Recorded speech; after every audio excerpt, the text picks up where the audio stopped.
mudah kita dekat dengan siapapun, dan kita menjadi orang yang memiliki hati yang sahal. Sahal itu memudahkan memudahkan urusan orang lain, dan kita simpatik dan empati kepada urusan orang lain. Inilah yang menjadi salah satu tujuan kita berilmu, supaya kita memiliki jiwa yang hayyin, layyin, qarib, dan sahal di dalam perjalanan kita menuntut ilmu. Kadang-kadang kita sering jumpai ada orang ngaji lama tetapi orangnya kaku, keras gitu. Dan ternyata banyak orang tersakiti ketika di dekatnya, dan setiap menulis status, menulis informasi, selalu ada yang tersakiti dengan apa yang dia tulis. Kita tentunya berharap semoga kita mendapatkan salah satu di antara kriteria hati dengan 4 sifat yang diharamkan masuk neraka. Dan ternyata hati dengan 4 kriteria yang diharamkan masuk neraka itu ternyata tidak mudah. Hati yang senantiasa rendah hati, hati yang senantiasa luwes, hati yang senantiasa supel di dalam berinteraksi, dan hati yang senantiasa empati dan simpati memberikan keringanan kepada urusan orang lain. Semoga kita termasuk orang-orang yang mendapatkan 4 perkara itu dalam keberkahan ilmu yang kita dapatkan.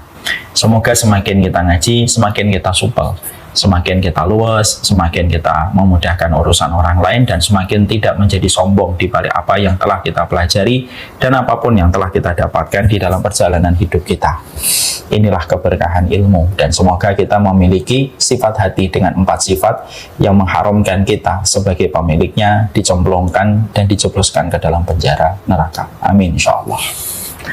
Alhamdulillah, tentunya senantiasa kita bersyukur kepada Allah atas seluruh nikmat yang Allah berikan kepada kita. Bukan syukurnya yang kurang, bukan nikmatnya yang kurang, tetapi syukurnya yang kurang ditambah atas segala apapun yang telah Allah berikan kepada kita.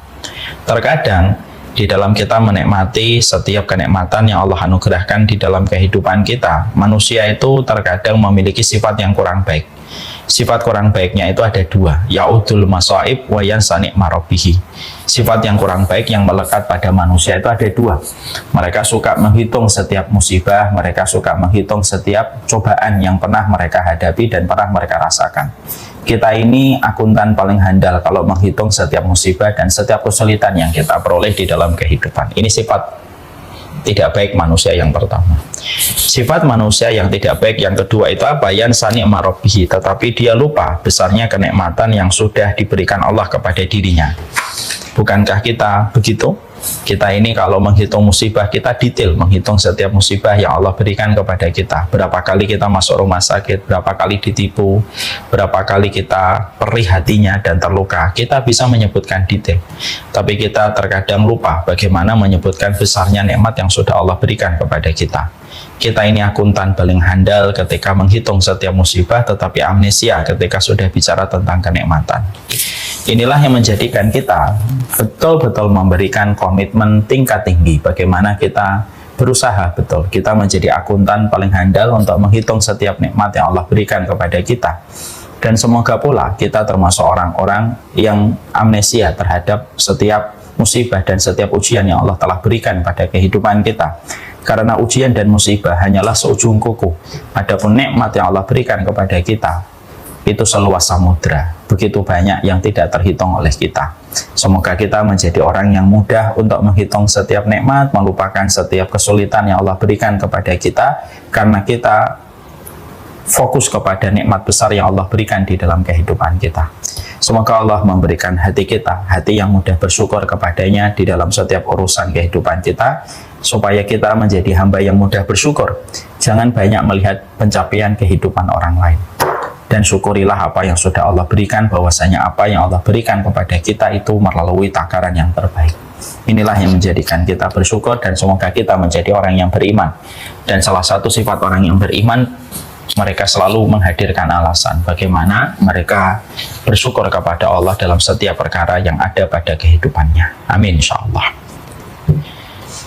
Sebelum saya menyampaikan panjang lebar tentang bagaimana manajemen kita di dalam penerimaan takdir, karena ini merupakan kajian bab yang kedua, dan saya agak sedikit lupa berapa pekan lalu atau berapa bulan yang lalu kita telah membahas pertemuan yang pertama. Part yang pertama adalah bagaimana kita ketika menghadapi takdir buruk yang menimpa pada kehidupan kita. Sebelum kita bicara secara spesifik tentang materi itu, saya ingin menyampaikan tentang sebuah pertanyaan. Apa bedanya jasad yang sakit dan apa bedanya dengan hati yang sakit? Ini pertanyaan yang cukup mengulik dan ini ada kaitannya dengan materi yang nanti kita sampaikan. Banyak di antara kita paham fisik yang sakit. Tentunya kita paham semuanya. Terkadang fisik kita mengalami sakit. Kita juga paham yang namanya hati yang sakit. Tapi yang menjadi pertanyaan kita untuk kita ulik adalah apa bedanya antara hati yang sakit dengan fisik yang sakit. Kalau kita agak bingung untuk menjawab pertanyaan ini, maka saya mencoba membantu untuk mengingatkan diri saya dan kita semuanya bahwasanya jasad yang sakit kita maklum, kita tahu, fisik yang sakit kita maklum, kita tahu, tapi kita harus paham ada 4 perbedaan antara hati yang sakit dengan jasad yang sakit. Perbedaan yang pertama adalah sesungguhnya ketika ada hati yang sakit, hati ketika dia semakin sakit, maka sesungguhnya Allah yang akan menambahkan sakitnya kalau orang yang sakit hatinya tidak waspada dan tidak merasa. Makanya Allah menyampaikan kepada kita fi qulubihim maradun fazadahumullahu marada. Di dalam hatinya orang munafik itu ada penyakitnya dan Allah yang menambahkan penyakit itu sampai akhirnya hati orang munafik itu mati dan tidak lagi berfungsi. Ini yang pertama, bahwasanya hati yang sakit itu Allah akan menambahkan penyakit kepada hati yang sakit dan ternyata bisa berakibat kepada sesuatu yang fatal, yaitu adalah kematian. Beda dengan fisik yang sakit. Fisik yang sakit itu terkadang Allah menyembuhkannya dan Allah memberikan kesehatan, memberikan afiat kepadanya. Berapa banyak orang terkena kanker, terkena penyakit-penyakit lumayan berat, tapi akhirnya Allah memberikan kepadanya kesembuhan. Setelah dia berikhtiar, ketika dia berdoa, Allah mengijabah doanya dan Allah memberikan kepadanya kesehatan. Maka di situ ada perbedaan yang pertama. Hatimu yang sakit, kalau tidak segera diperbaiki, menyebabkan kita akan ditambah sakitnya pada hati kita dan menyebabkan kematian fatal pada hati kita. Dan hati tidak lagi berfungsi, memberikan jalan petunjuk pada kehidupan kita kalau hati kita sudah mati. Na'udzubillah minal. Yang kedua yang kita dapatkan, bahwasanya hati yang sakit itu hanyalah kehinaan di hadapan Allah. Berapa banyak orang yang begitu mulia di pandangan manusia, dia terpandang dengan status sosialnya, dia terpandang dengan status hartanya dan finansialnya. Tapi ketika dia dalam kondisi hatinya sakit, maka dia hina di hadapan Allah. Karena orang yang sakit hati itu hina di hadapan Allah. Walaupun dia bertabur dengan bintang-bintang plus di depan mata manusia, tapi ketika dia hatinya sakit, maka dia menjadi hina. Beda dengan fisik yang sakit. Fisik yang sakit itu tidak serta-merta hina di hadapan Allah. Terkadang Allah itu ketika mencintai hamba, Allah berikan kepada hamba itu rasa sakit untuk memiliki alasan supaya Allah menggugurkan sebagian besar dari dosanya dengan sakit yang dia peroleh dan dia dapatkan. Makanya orang-orang yang mereka pada kehidupan di dunia ditimpa dengan sakit, ditimpa dengan bala ketika dia sakit, maka sesungguhnya sakit yang dia terima menggugurkan dosanya supaya nanti pada waktu hari kiamat maka mereka akan mendapatkan 3 pengganti atas sakit yang dia terima ketika di dunia. Apa itu 3 pengganti yang Allah berikan kepadanya untuk pengganti sakitnya di dunia? Allah itu akan berikan khairan, Allah berikan manzilah, dan Allah berikan afiyah. Khairan itu artinya kebaikan dan tidak ada artinya kecuali surga. Afiyah itu kekuatan untuk mengganti kelemahan ketika dia sakit, dan Allah memberikan kepadanya manzilah. Manzilah itu kedudukan yang tinggi, yang kedudukan itu tidak akan bisa diperoleh dan didapatkan kecuali orang yang bersabar terhadap sakit yang Allah ujikan dan Allah timpakan kepadanya. Bahwasanya sakit itu terkadang justru menaikkan derajat seseorang di hadapan Allah Subhanahu wa taala. Ya, beda dengan hati yang sakit. Hati yang sakit itu menjadikan seseorang itu hina di hadapan Allah. Kalau kita punya penyakit hati sombong, hasad, semakin tebal hasad kita, semakin tebal sombong kita, semakin kita rendah. Semakin kita rendah kehidupan dunia kita di hadapan Allah Subhanahu wa taala. Yang ketiga, perbedaannya adalah sesungguhnya ketika kita fisiknya sakit, maka menyebabkan kita tidak bisa menikmati makanan dan minuman lezat. Ya, tetapi kita masih bisa menikmati sujud, masih bisa menikmati sholat, bahkan terkadang kita lebih khusyuk berdoa ketika kita sakit.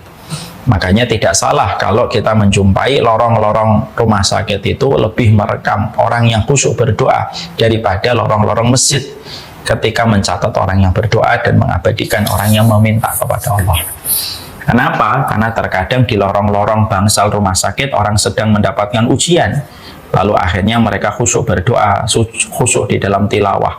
Walaupun ketika badan mereka sakit, mereka tidak mampu untuk minum, tidak mampu untuk makan sebagaimana semestinya.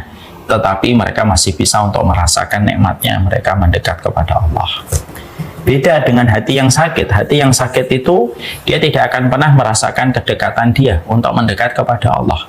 Quran tidak nikmat, sholat tidak mampu dihadirkan, artinya nikmatnya dia mendekat kepada Allah tidak bisa dihadirkan. Kenapa? Dia tidak bisa merasakan kenikmatan dalam taat. Makanya ngaji bagi dia itu waktu yang sangat menyiksa. Mengikuti kajian itu sesuatu yang sifatnya membosankan. Kenapa? Karena bukan yang salah pada Qurannya, yang salah bukan kajiannya, tetapi yang salah adalah receivernya. Receivernya itu hatinya. Receivernya itu lagi rusak. Kalau receivernya itu rusak, maka sesungguhnya kenikmatan taat itu tidak bisa dirasakan. Padahal maaf, para ulama mengingatkan kepada kita, seluruh surga itu harusnya bisa dinikmati jalan-jalan ke surga itu ketika di dunia. Kalau orang itu pengen tahu apakah nanti dia penduduk surga ataukah tidak, maka pertanyaannya simpel. Apakah jalan ketaatan mampu kamu nikmati? Kalau mampu kamu nikmati, kamu masih ada harapan besar untuk mendapatkan rahmat dan surganya Allah. Tapi ketika jalan-jalan ketaatan tidak sama sekali kamu rasakan kenikmatannya, maka maaf, bisa jadi kamu tidak terkategori sebagai orang yang mendapatkan rahmat. Ketika jalan ketaatan yang itu kaitannya erat dengan surga kelak dalam kehidupan di akhirat tidak menghadirkan kenikmatan ketika hati kita sudah terlalu lama sakitnya. Jadi kalau ada orang yang melihat sajadah itu tempat mengerikan, orang yang melihat masjid merupakan tempat yang harus ditinggalkan, orang yang melihat Quran merupakan sebuah benda yang harus dihindari, dan dia melihat kajian itu merupakan waktu dan tempat yang harus dilewatkan, kalau orang sudah hatinya sakit, maka sesungguhnya dia tidak akan bisa merasakan arti ketaatan dan nikmatnya pada ibadah. Dan itu berbahaya sekali. Bagaimana kamu akan membayangkan dirimu di surga kalau jalan ketaatan yang kaitannya erat dengan surga pun tidak mampu kamu nikmati? Sedangkan di atas muka bumi ini ada ratusan orang dan ribuan orang yang menikmati jalan ketaatan ketika mereka terkategori orang yang besar kemungkinan mendapatkan rahmat di akhirat kelak nanti. Itu bedanya yang ketiga. Bedanya yang keempat, apa beda yang keempat? Maka sesungguhnya bedanya antara hati yang sakit dan fisik yang sakit.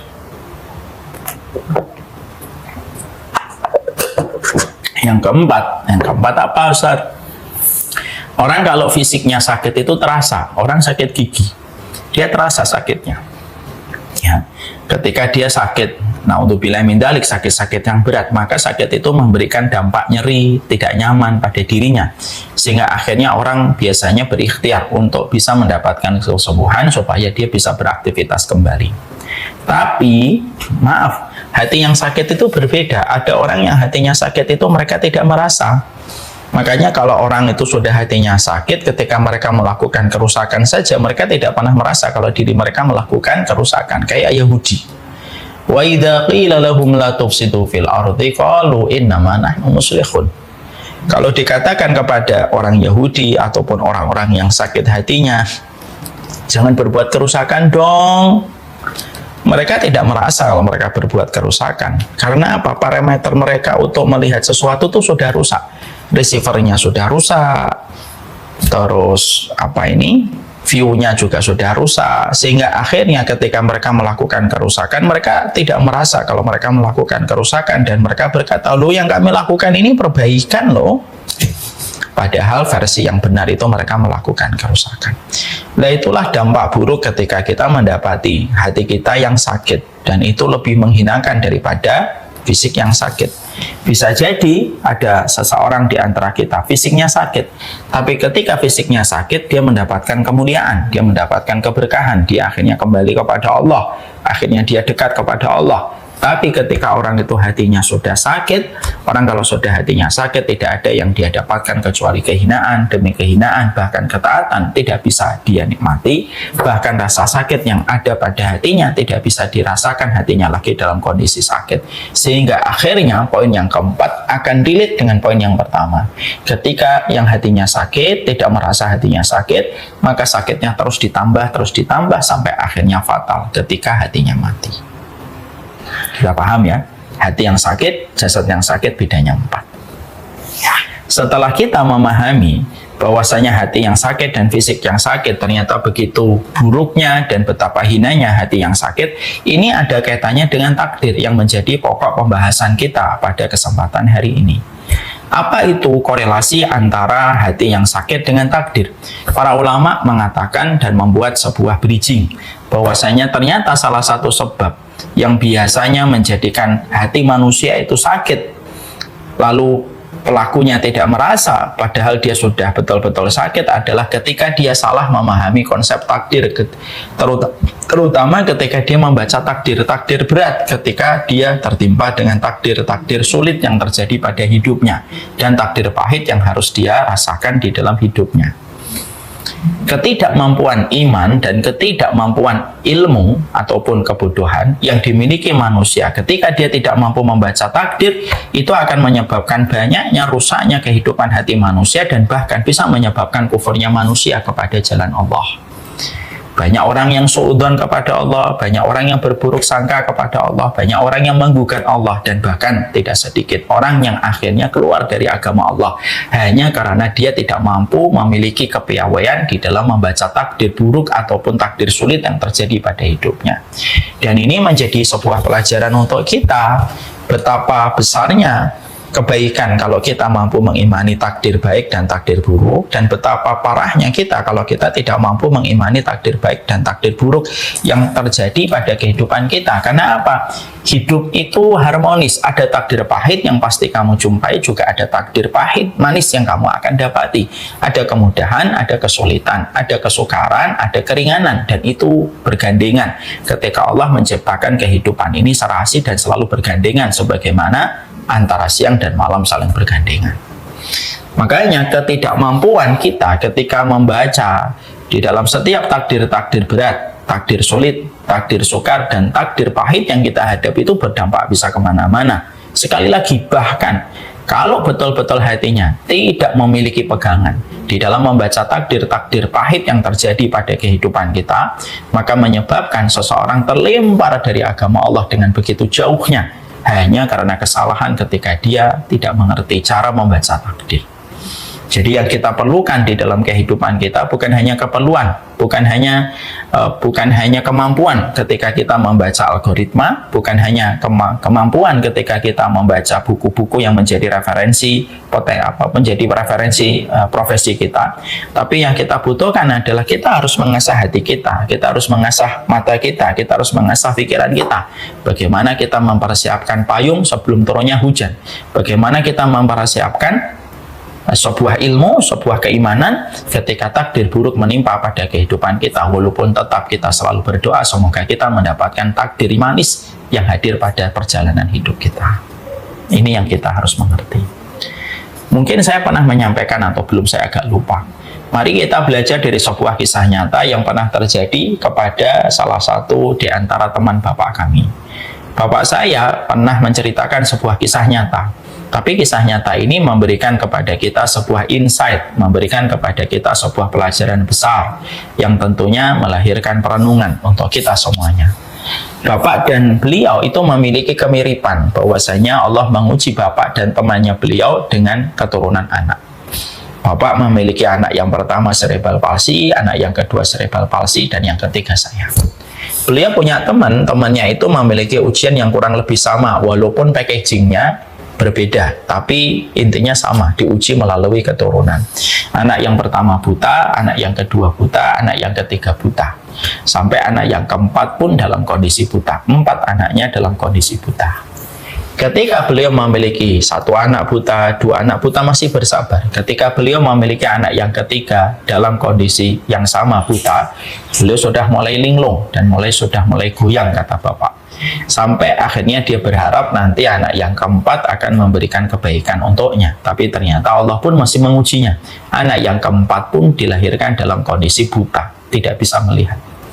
Maka pada saat itu temannya bapak ini langsung linglung, langsung beliau goyang, imannya karam, dia tidak lagi melaksanakan sholat, tidak lagi melaksanakan puasa, mempertanyakan eksistensi Allah yang menurut dia tidak ada ketika tidak hadir pada saat beliau memanggil, pada saat beliau berharap gitu.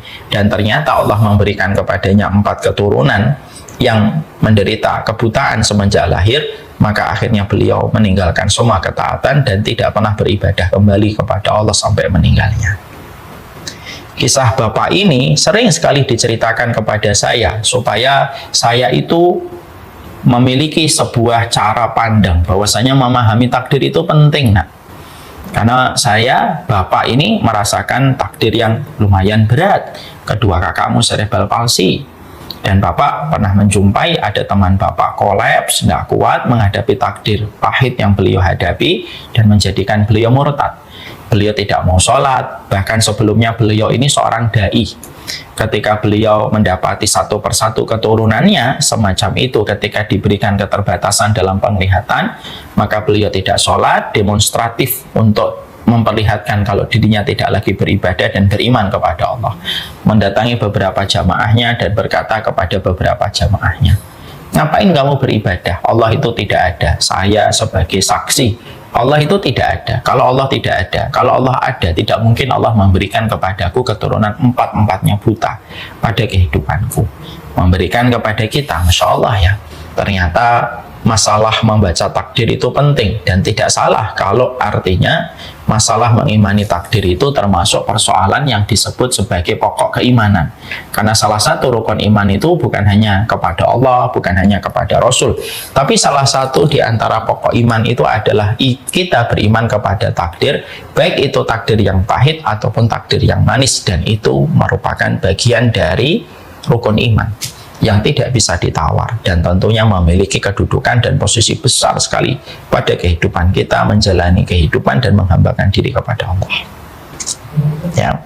Jadi kalau orang itu sakit hatinya, salah satu pemicu dan faktor yang menyebabkan orang itu sakit hatinya itu apa? Ketidakmampuan ketika membaca takdir. Ya. Sekarang kita akan review kembali. Kemarin kita sudah membahas bahwasanya konsep di dalam penerimaan takdir itu setidaknya ada dua bagian yang telah kita bahas. Yang pertama, yang kita bahas itu setidaknya ada 3 poin. Bahwasanya takdir itu datang dari Allah Subhanahu wa Ta'ala. Bahwasanya takdir itu datang dari Allah yang maha cinta, yang maha kasih sayang, yang maha hikmah, yang maha teliti, yang maha alim, dan seluruh kesempurnaan yang dimiliki olehnya sampai akhirnya menetapkan takaran takdir yang terjadi pada kehidupan kita. Tidak ada takdir yang lahir karena kebutuhan, tidak ada takdir yang lahir karena kekeliruan, dan tidak ada takdir yang lahir dari kesembronoan. Keputusan manusia cenderung banyak kurangnya. Karena apa? Saya mungkin pintar, tapi saya mungkin tidak ahlul hikmah. Ada teman saya mungkin ahlul hikmah, tapi mungkin dia tidak penuh kasih sayang.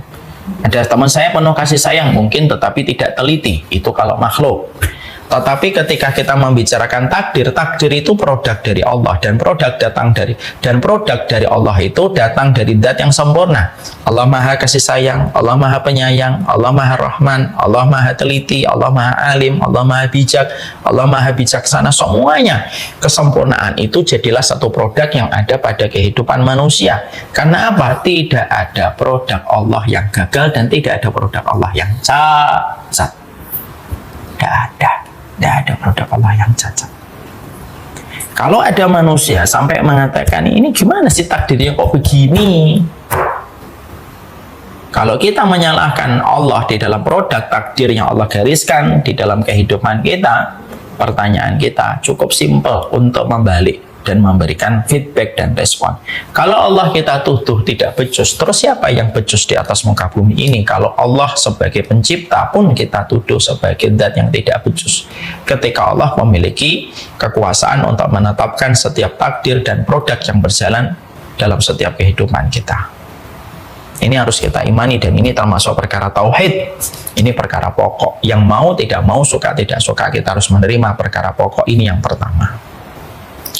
Yang kedua yang sudah kita hadirkan yaitu adalah takdir itu selalu memiliki hikmah, pelajaran yang Allah berikan kepada kehidupan kita. Pasti ada hikmahnya yang pasti Allah berikan di dalam kehidupan kita, dan kita wajib beriman bahwasanya setiap takdir itu selalu beriringan dengan hikmah. Kadang-kadang manusia ketika mereka sembrono, ketika mereka terburu-buru, mereka tergesa-gesa, kadang-kadang ketika menghadapi satu takdir yang buruk, mereka lupa bahwasanya takdir buruk sekalipun pasti ada hikmah. Pasti ada hikmah yang Allah berikan pada kehidupannya. Dan kita harus berusaha untuk menunggu setiap hikmah itu datang di dalam kehidupan kita.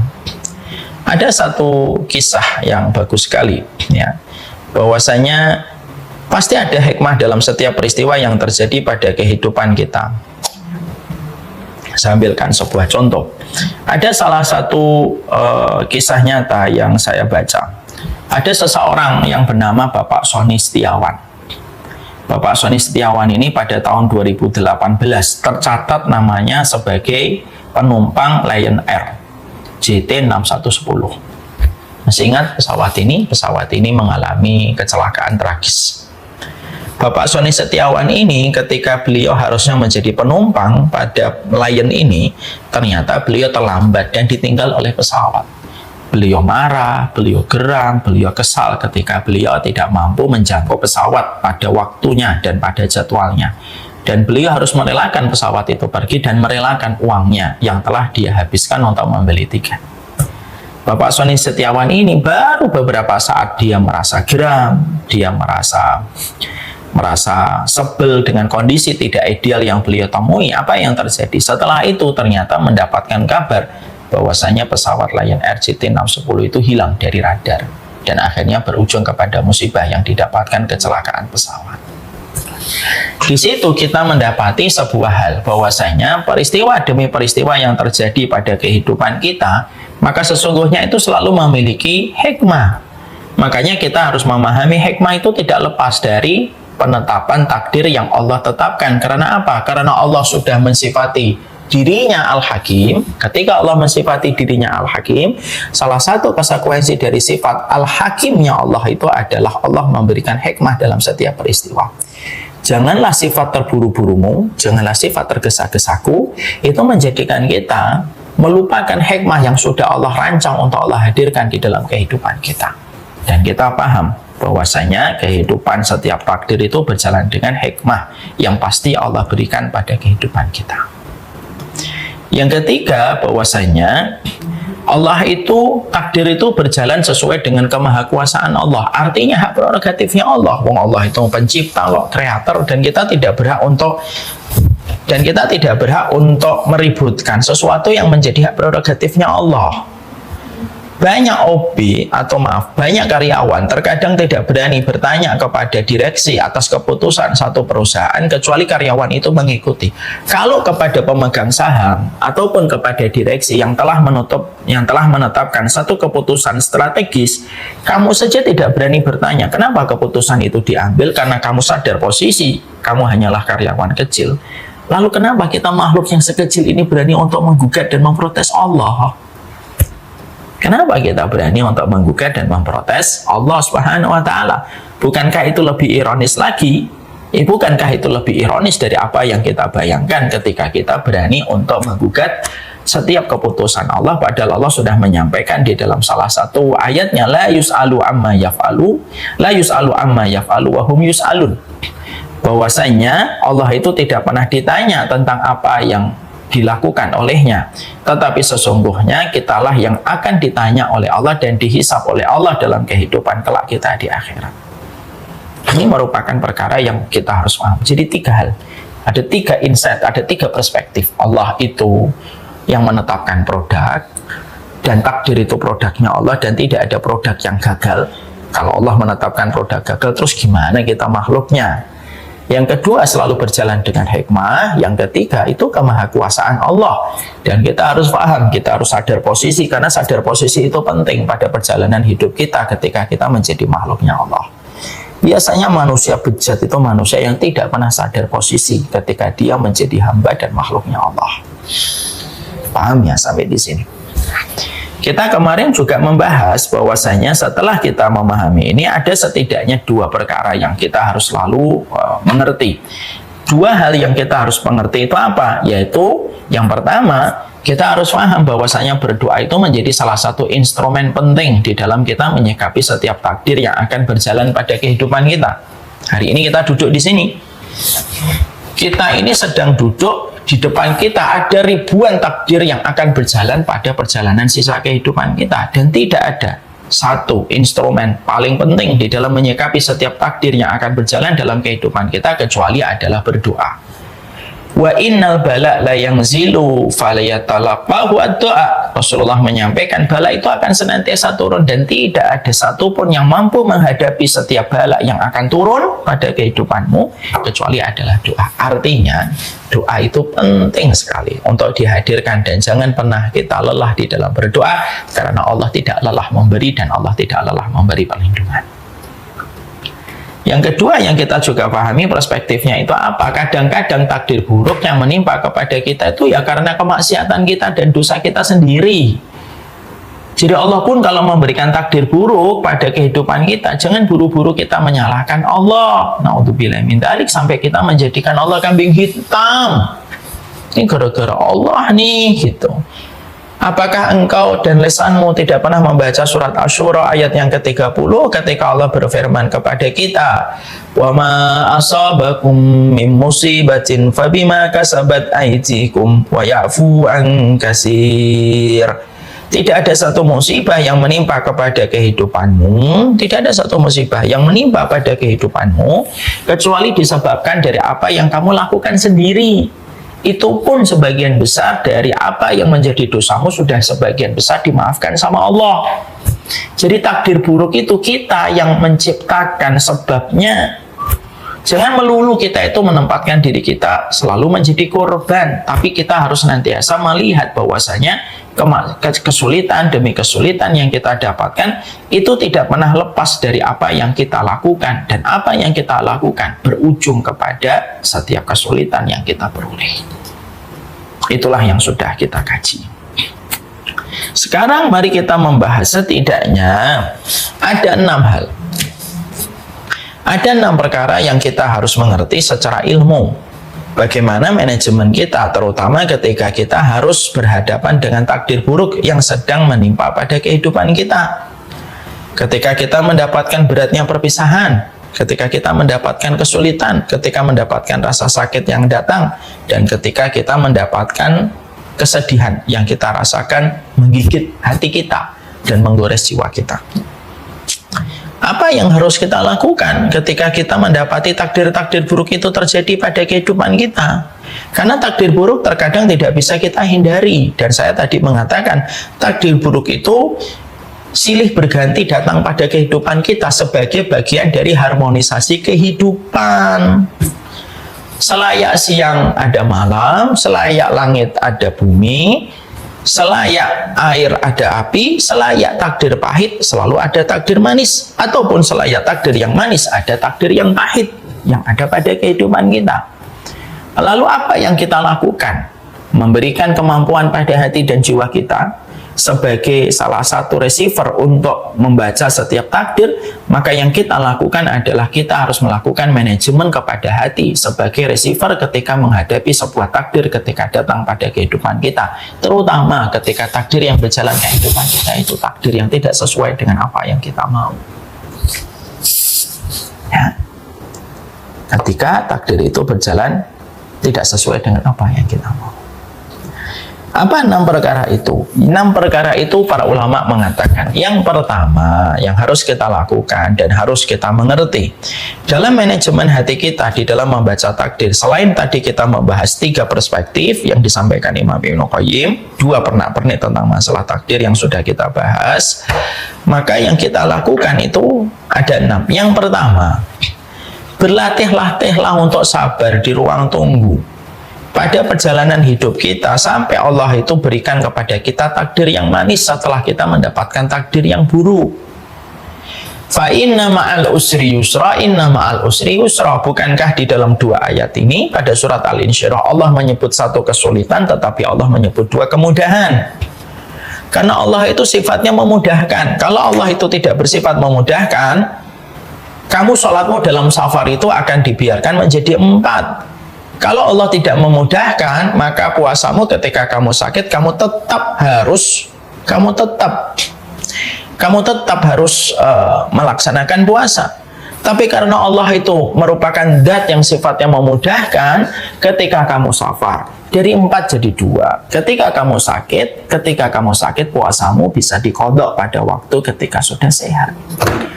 2 contoh itu saja sudah membuktikan secara fix dan confirm Allah itu memudahkan. Berarti salah satu sifat kemudahan Allah pada kehidupan kita itu apa? Allah menetapkan satu kesulitan, tetapi Allah memberikan 2 kemudahan. Bukankah beratnya seorang wanita ketika wanita ketika akan melalui proses persalinan, pecahnya ketuban, mengalirnya darah, disusul dengan kebahagiaan yang tidak bisa ditukar dengan apapun. Anak lahir. Bukankah itu memberikan kepada kita bahwasanya setiap perkara itu pasti memberikan takdir yang manis di balik takdir yang pahit. Karena itu harmonisasi dari sifat Allah yang sempurna. Maka kita dalam kehidupan harus melatih kesabaran. Karena memang tidak ada perkara yang paling kita sikapi dalam keimanan kecuali iman itu memang berbanding lurus dengan kesabaran. As-sabru fil iman kamasali ra'si fil jasadi. Kedudukan sabar dalam iman itu sama dengan kedudukan kepala bagi tubuh. Kenapa sih kita harus ngaji, Ustaz? Supaya sabar. Kenapa zikir pagi? Sabar. Kenapa kita ini harus dekat sama orang soleh? Supaya kamu sabar. Karena kehidupan ini gelombangnya besar dan tidak ada yang bisa memecahkan gelombang besar pada kehidupan kecuali sifat kesabaran. Jadi kita ini berlatih sabar sebenarnya. Dan Allah itu pasti memudahkan dalam setiap kehidupan kita. Kita hanya menunggu waktu sampai batas waktu yang ditetapkan oleh Allah, dan Allah yang menetapkan waktunya supaya kita terasa nikmat ketika nanti mendapatkan kemudahan. Kalau semuanya kita terus-terusan mendapatkan sesuatu dengan instan, lama-lama kualitas kehidupan dan kenikmatan hidup itu hilang. Kalau tiap hari kita musim panen mangga, kita akhirnya tidak bisa menikmati mangga. Kalau tiap hari kita musim rambutan, kita tidak bisa menikmati rambutan nikmatnya. Kalau tiap hari kita menikmati musim kelengkeng, kita tidak bisa lagi menikmati kelengkeng. Kenapa kita bisa menikmati musim mangga? Terutama dulu ketika kita kecil, sebelum banyak rekayasa genetik ya, belum banyak rekayasa buah-buahan. Kita itu merasakan nikmatnya musim mangga, lalu berhenti, lalu setelah itu menikmati musim rambutan. Karena segala sesuatu ketika ada waktunya itu terasa nikmat. Dan sesungguhnya ditahannya satu takdir baik yang datang pada kehidupan kita, ditahan oleh Allah itu supaya ketika nanti mendapatkan itu terasa nikmat. Bukankah minum itu akan terasa nikmat ketika kita mau menunggu bersabar sampai adzan berkumandang maghrib? Coba kalau saya sekarang nggak puasa, minum kayak gini biasa.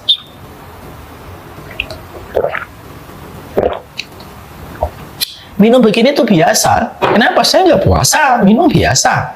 Tapi coba kalau saya berpuasa, saya melihat minuman ini saya tahan.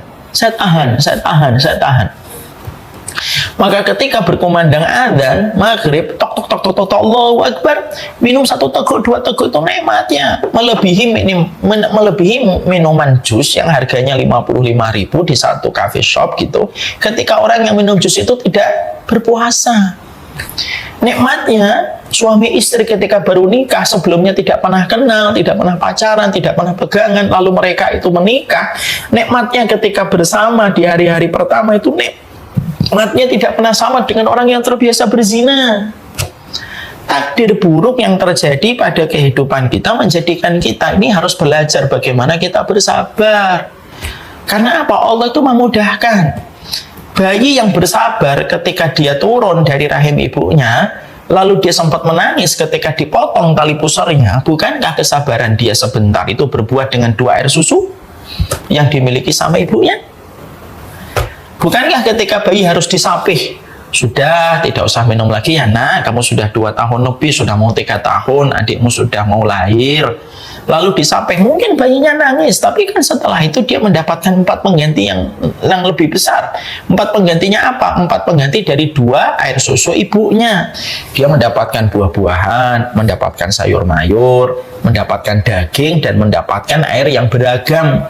4 penggantinya dari 2 air susu yang ketika dia diambil oleh orang tuanya ketika dia disapih. Itu menunjukkan kepada kita bahwasanya innallaha idza aghlaqa baban bihikmatihi illa fatahallahu babaini birahmatihi. Makanya kita mendapati ada sebuah hal yang indah betul. Tidaklah satu pintu yang ditutup oleh Allah karena hikmahnya Allah nutup. Ada satu dua hal yang hikmahnya itu menjadikan Allah nutup itu. Tapi kemudian Allah ganti dengan pengganti yang lebih baik. Pengganti yang lebih baik itu apa? Penggantinya dua pintu yang Allah jadikan sebagai pengganti. Karena seni menahan sesuatu ketika kita sedang merasakan berat itu terkadang manis di kemudian hari. Bukankah anak-anak muda yang melawan sifat malesnya, lalu dia bergerak, menahan keinginannya untuk makan sembarangan, itu berujung manis ketika dia di masa tua? Ketika masa ototnya terlatih, dia mampu tetap berdiri sholat, dia tetap bisa menemani cucunya, bisa menggendong cucunya ketika umur 60 tahun sekalipun. Kenapa? Dia menjadi pribadi ketika di waktu muda menempa dengan berbagai macam kesulitan. Dia mau bergerak, dia mau olahraga, dia menahan makanan-makanan yang tidak mendatangkan manfaat dan kesehatan untuknya. Allah berikan kepadanya kesehatan maksimal dan efisien ketika dia di masa tua. Itulah hidup. Iman itu berbanding lurus dengan seni tingkat tinggi bersabar terhadap apa yang kita hadapi hari ini supaya kita mendapatkan kebaikan dari apa yang dijanjikan oleh Allah. Dan itu pasti. Itu pasti. Ya memang hidup itu memang sabar. Ya. Makanya kita tidak mungkin menghadapi hidup itu nggak ada sabar. Mungkin ada yang berkata, sabar aja. Ustadz gampang ngomong. Ya memang sabar itu dimulai dari ucapan. Berapa banyak seorang anak dari seorang bapak yang bapaknya itu menahan diri untuk tidak gampang marah kepada anaknya, lalu tetap dia bijak menyikapi kesalahan anak, tetap dewasa ketika menyikapi nakalnya anak gitu. Lalu anak itu memiliki alasan untuk tidak pernah ngomong dan tidak pernah marah sama bapaknya ketika bapaknya sudah tua. Kama tadinu tudanu, sebagaimana kamu memperlakukan, sebagaimana itu pula kamu diperlakukan, wahai hamba-hambanya Allah. Jadi seni dalam kehidupan itu simpel, melatih kesabaran kita sebenarnya. Dan kita harus yakin, apa yang kita harus yakini? Surat Ar-Rahman pada ayat 60. Hal jazaa'ul ihsan illal ihsan. Bukankah balasan setiap kebaikan itu pasti kebaikan? Apa kebaikan yang lebih besar daripada sabar? Tidak ada kebaikan lebih besar daripada sabar. Ustaz, iya. Mana dalilnya? Surat Az-Zumar ayat yang ke-10. Innama yuwaffas sabiruna ajruhum bighairi hisab. Pahalanya orang yang bersabar itu pahalanya diberikan pahala tanpa batasan. Kenapa pahalanya orang sabar itu tidak ada batasannya dan Allah tidak konkretkan apa yang Allah berikan kepada kita? Karena balasan orang yang bersabar begitu berlimpah karena sabar itu berlimpah di hadapan Allah. Karena tidak ada zat yang paling bersabar kecuali Allah. Makanya Allah perintahkan kita untuk sabar. Makanya di dalam satu riwayat disampaikan pula oleh Rasulullah, laisa hunaka syai'un asbar ala adza min Allah. Kamu tidak pernah dapati satu zat, satu Tuhan yang paling sabar kecuali Allah. Gimana Allah tidak sabar? Wa innahum la yu'afihim wa yarzuquhum wa innahum la yad'una lahu waladun.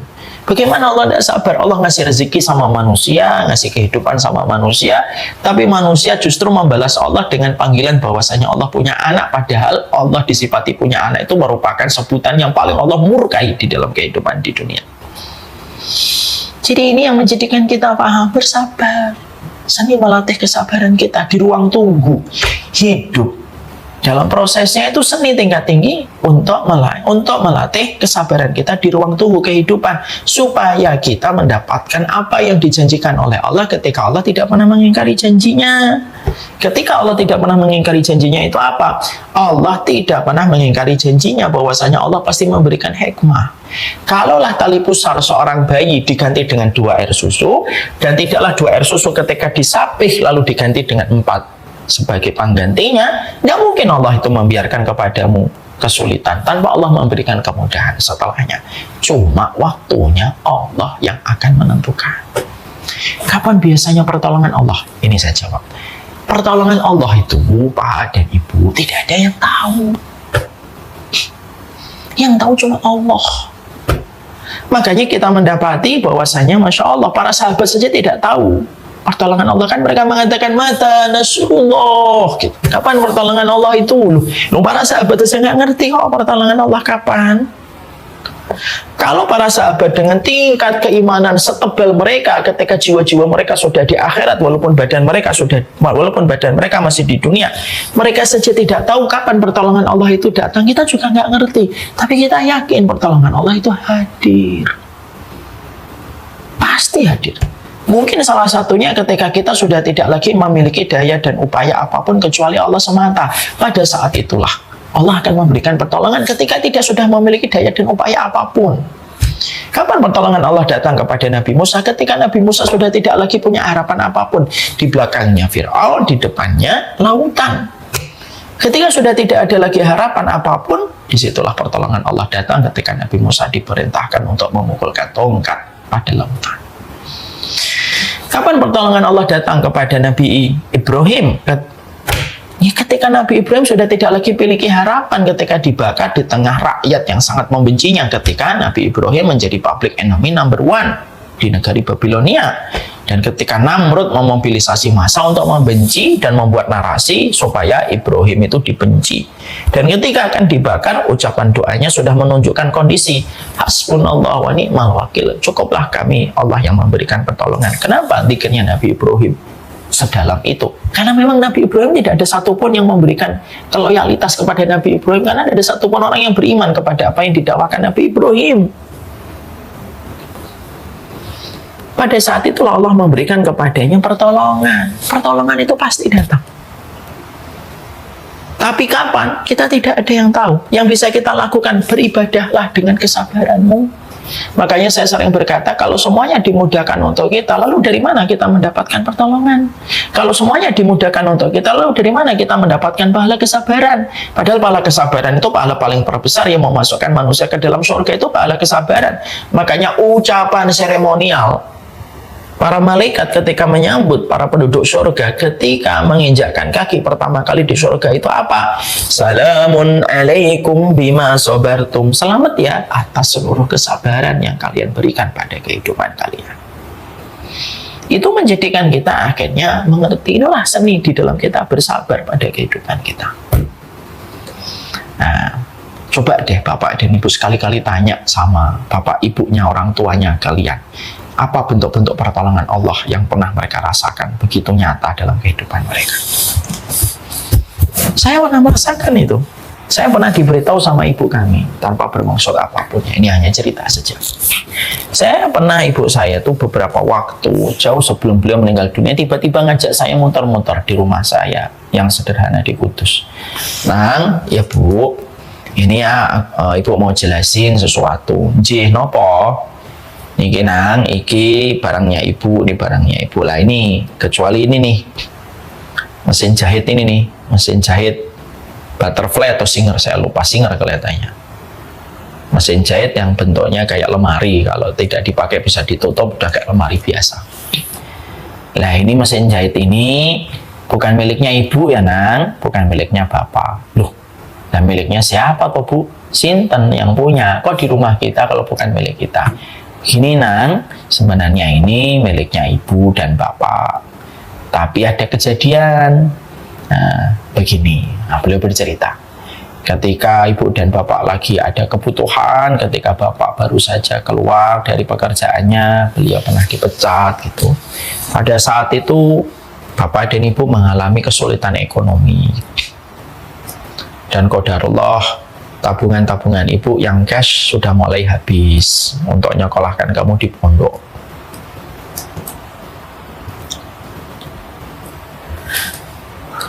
Maka pada saat itu ibu mau jual emas-emas yang ibu punya, tapi kan jual emas juga nggak gampang nak gitu. Ibu ngobrol dengan bapak itu, piye ya Pak, pripun kalau kita jual, apa yang bisa kita jual? Terus bapak sempat ngomong, ya udah jual aja itu mesin jahit piye gitu, lumayan nanti kita bisa punya tabungan sebentar sembari nanti kita cari ikhtiar. Oh iya ya, kan itu mesin jahit sudah lama nggak dipakai ya Pak. Iya, kan sudah lama nggak dipakai itu. Ya sudah, bapak dan ibu akhirnya sepakat mau menjual mesin jahit itu. Itu obrolan malam. Dan maaf, itu terjadi sekitar tahun 97-98 ketika kamu di pondok. Yang ibu dan bapak bingung adalah ketika pagi harinya bapakmu pergi, ibu di rumah, tiba-tiba ada orang ngetok pintu, dibuka, assalamualaikum, waalaikumsalam, gitu. Ya, ibu sanjange katanya mau jual mesin jahit gitu, singer. Ibu sempat bingung, loh, perasaan belum ngomong ke siapa-siapa, baru ngomong ke bapak. Oh, mungkin bapak sudah cerita mungkin di Kauman. Kauman itu salah satu kampung yang ada di Kudus. Oh, mungkin dia sudah cerita sama ini. Akhirnya Bu membuka percakapan, ini mau dijual nih. Boleh saya lihat Bu mesin jahitnya? Boleh Pak, boleh gitu. Dilihatin semuanya gitu.